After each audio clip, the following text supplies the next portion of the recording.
पूज्य हजूर पिता संत गुरमीत राम रहीम सिंह जी इंसाफ फरमाते हैं कि यह कलयुगी संसार एक जलते बलते भट्ठे के समान है। काम, वासना, क्रोध, लोभ, मोह, अहंकार व मन माया ऐसी आग है जिसके भी अंदर यह सुलगती है वह इंसान कभी चैन नहीं ले सकता। जिस प्रकार किसी गीली लकड़ी में आग लगाने से उसमें आग कम व धुआं अधिक सुलगने लगता है, इस दौरान इंसान का सांस लेने में बुरा हाल हो जाता है। लेकिन काम, वासना, क्रोध, लोभ, मोह की आग जिस भी मनुष्य में सुलगती है वह उस इंसान को इतना गिरा देती है कि उसके लिए इंसानियत, अल्लाह, वाहेगुरु, गॉड, खुदा, राम कोई कुछ मायने नहीं रखता।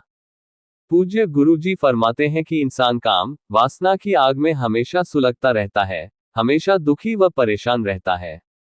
इंसान को काम वासना जब आती है तो फिर उसके सामने चाहे माँ, बहन, बेटी कोई भी हो वह सबको बर्बाद कर डालता है, वह खुद भी बर्बाद हो जाता है।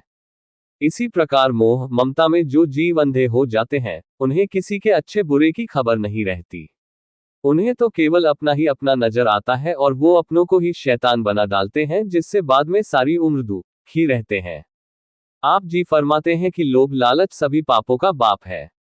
जहां भी इंसान के मन में लोभ लालच जाग गया बाकी पाप उसके अंदर खुद ही आ जाते हैं।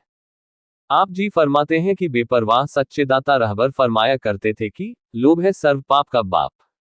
एक आदमी अच्छी भली जिंदगी जीता है, वह अच्छे कर्म करता है, लेकिन उसके अंदर जैसे ही लोभ लालच जागता है तो उसका मन सब्जबाग दिखाना शुरू कर देता है और वह लोभ लालच में आकर ठगी, बेईमानी आदि बुरे कर्म करना शुरू कर देता है, जिससे उसकी खुद की जिंदगी नरक से भी बदतर हो जाती है।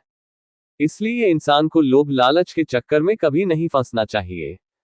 और फिर आता है अहंकार, किसी को अक्ल पर, किसी को राज पहुंच पर, किसी को शरीर पर, किसी को औलाद का अहंकार होता है। इस अहंकार में फंसे लोग मालिक से दूर होते चले जाते हैं। ऐसे इंसान कभी भी मालिक के नजदीक नहीं आ पाते। पूज्य गुरुजी फरमाते हैं कि जिस भी जीव ने अहंकार किया वो बर्बाद हो गया। अहंकार बुरी बला है। आप जी फरमाते हैं कि कभी भी अहंकार नहीं करना चाहिए, इससे हमेशा बचकर रहो। कई बार इंसान को यहां तक अहंकार हो जाता है कि उसे पीर फकीरों की बातें भी झूठी लगने लगती हैं। यह अहंकार का भयानक रूप है। फिर है माया। माया के दो रूप होते हैं, प्रत्यक्ष व अप्रत्यक्ष। प्रत्यक्ष जो आप सभी जानते हैं, जैसे रुपया, पैसा, जमीन जायदाद, और जो दिखता नहीं है वो अप्रत्यक्ष है। दुनिया के जितने भी बुरे काम हैं उनको न देख पाने के लिए इंसान की आंखों के आगे माया का पर्दा पड़ जाता है और इंसान को सब कुछ सही ही दिखाई देता है। जितने भी अच्छे काम हैं वो माया का पर्दा गिरने के बाद गलत लगने लगते हैं। इसलिए माया का पर्दा भी बहुत भयानक है। पूज्य गुरुजी फरमाते हैं कि इसके बाद आता है मन। मन भी बहुत जालिम है। इंसान का मन पल में कुछ सोचता है और दूसरे पल में कहीं और चला जाता है। जिस प्रकार सूर्य अपनी धुरी पर घूमता रहता है, उसी प्रकार मन भी इंसान के अंदर बुरे काम, बुरी सोच, बुरे ख्याल देता रहता है और वह बुरे कामों को ऐसा जामा पहनाता है कि आदमी को ऐसा लगता ही नहीं कि वो बुरे काम कर रहा है। उसे हमेशा यही लगता है कि उसने सही काम किया है। इसलिए यह मन बहुत जालिम ताकत है। आप जी फरमाते हैं कि इन सब बातों का पूरा ज्ञान सत्संग में आने पर ही होता है। आप जब सत्संग में आएंगे, सुनेंगे, तब सच मालूम होगा।